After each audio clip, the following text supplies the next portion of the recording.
Bonjour, chers abonnés de Parole de Dieu au quotidien. Merci de nous suivre. Merci particulièrement au Père Vincent et à tous nos confrères qui, à longueur de journée, nourrissent la foi du peuple de Dieu. À ceux qui hésitent encore ou qui ne sont pas encore abonnés, nous vous invitons à nous rejoindre pour cette belle aventure avec le Christ en méditant sa parole au quotidien.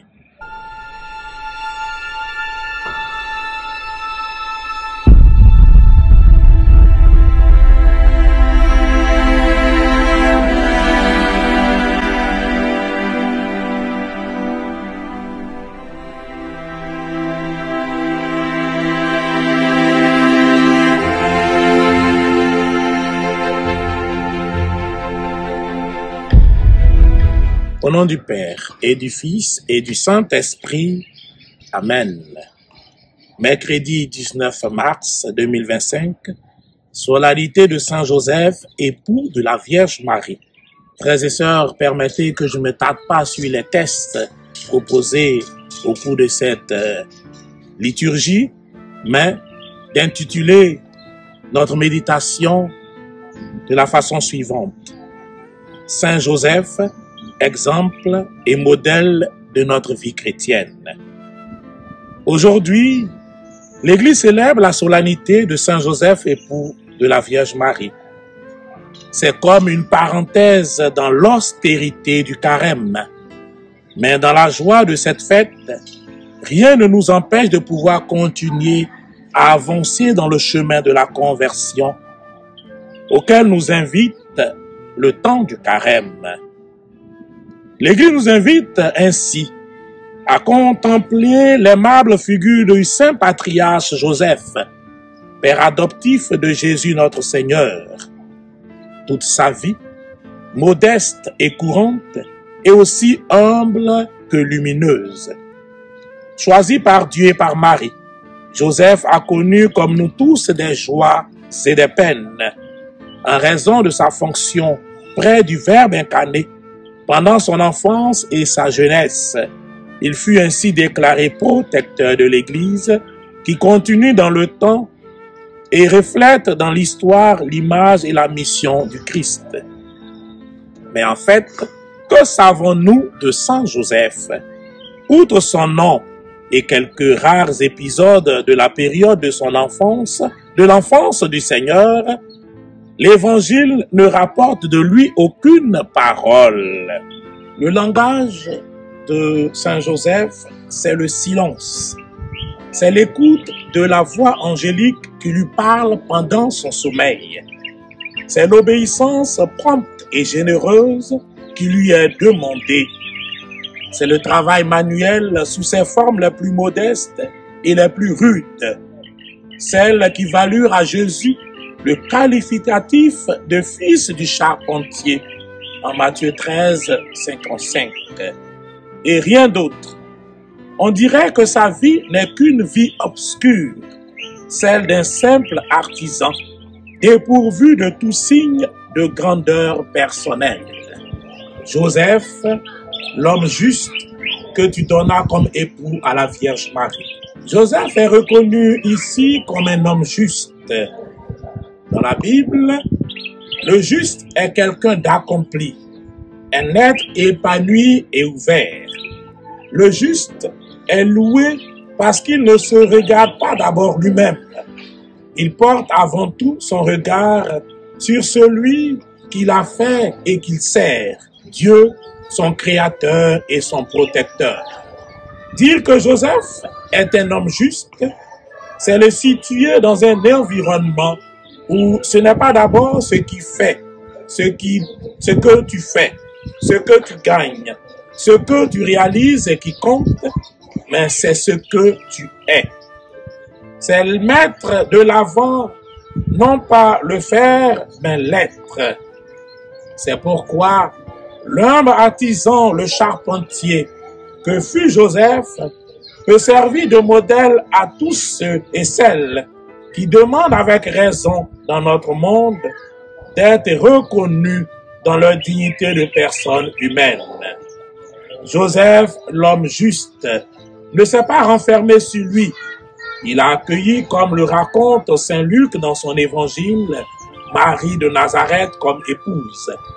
Il a épousé en elle non seulement la jeune fille qu'il aimait, mais le destin que Dieu lui préparait, ce qui l'amena à devenir, comme le dit la préface de ce jour, le serviteur fidèle et prudent à qui tu confia la Sainte Famille. Joseph, serviteur fidèle et prudent. Ce rôle unique de Joseph auprès de Marie et de Jésus en fait une figure exceptionnelle.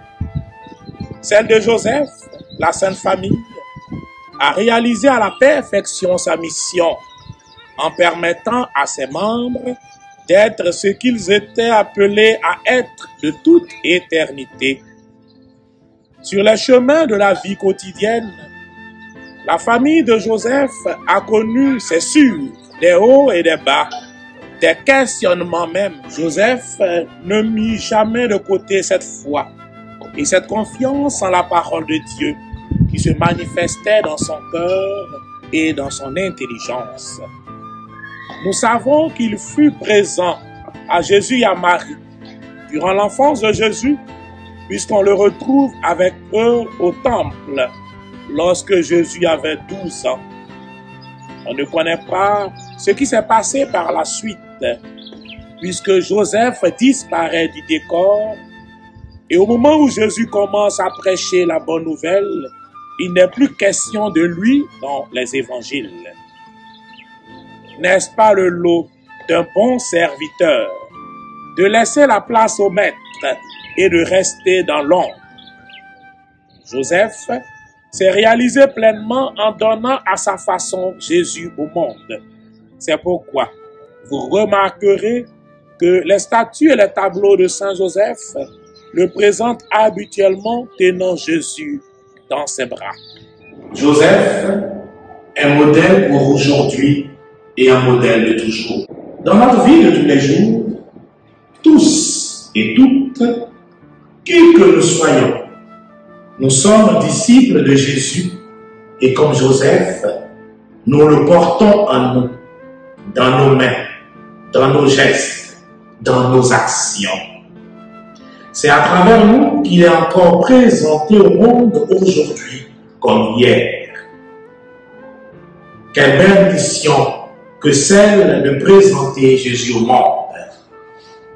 Le croyant devrait cheminer comme Joseph dans la foi et la confiance. Il doit se tenir toujours prêt à recevoir ce que Dieu donne. Le carême est de ce fait une bonne occasion pour découvrir ce que Dieu attend de nous et renforcer notre désir de le mener à bien. Demandons au bon Dieu, comme nous le précise la collecte de cette solennité, et je cite, que les mérites de l'époux de votre très sainte mère soient notre secours. Nous vous en prions, Seigneur, qu'il nous fasse avancer dans notre chemin de conversion, tout en imitant Saint Joseph dans l'acceptation de la volonté de Dieu et l'exercice de la charité envers notre prochain. Frères et sœurs, nous sommes invités à être aujourd'hui, comme Joseph, de bons serviteurs qui laissent la place au maître et acceptent de rester dans l'ombre. Remplis de foi, nous gardons une confiance inébranlable dans l'action du Seigneur, même si nous ne la voyons pas toujours, nous y croyons de tout notre cœur. Nous pouvons tous trouver en Saint Joseph, écrit le pape François, l'homme qui passe inaperçu, l'homme de la présence quotidienne, discrète et cachée, un intercesseur, un soutien et un guide dans les moments de difficulté. Joseph nous enseigne ainsi qu'avoir foi en Dieu comprend également le fait de croire qu'il peut agir à travers nos peurs, nos fragilités, notre faiblesse. Il nous enseigne que dans les tempêtes de la vie, nous ne devons pas craindre de laisser à Dieu le gouvernail de notre bateau. Frères et sœurs, que Saint Joseph intercède pour nous. À la suite de Marie, son épouse, soyons prêts à répondre sans attendre par des actes à tout ce que l'on du Seigneur nous propose aujourd'hui. Amen. Le Seigneur soit avec vous et avec votre esprit. Que Dieu Tout-Puissant vous bénisse, le Père et le Fils et le Saint-Esprit. Amen. Allez et demeurez dans la paix du Christ. Nous rendons grâce à Dieu. Au revoir.